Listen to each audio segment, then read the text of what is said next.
Hello, I'm Dr. Bede McKelvey, the inventor of the one-shot dental X-ray holder. I'm going to demonstrate the alignment and the placement of the one-shot dental X-ray holder. It aligns in 3 planes at right angles to this leg,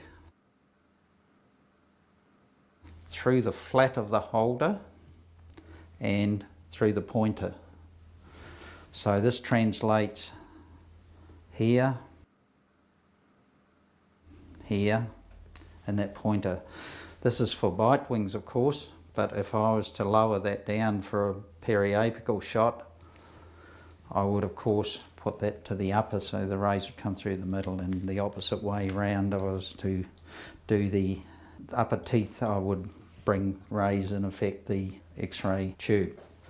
Now, just to demonstrate that in the mouth with the placement, I just place that for a bite wing, and there we are with the bite wing position.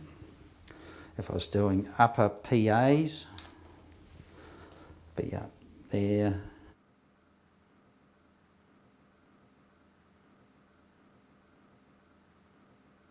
and of course I bring the tube up, and for lower PAs the opposite.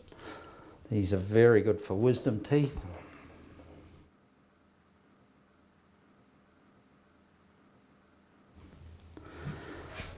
And of course, if we're doing more PAs, I've got a sensor here, and if we just place that there, and that's for the lowers.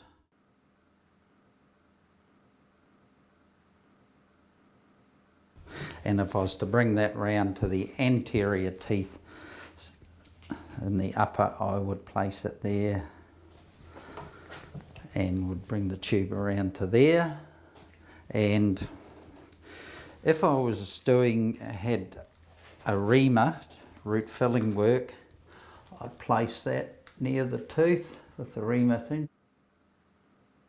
Just open and pop your finger, just holding that there. That's good. And I'd come here, and of course in the other positions going around the mouth, I'd just swap the sensor around so it was going the other way.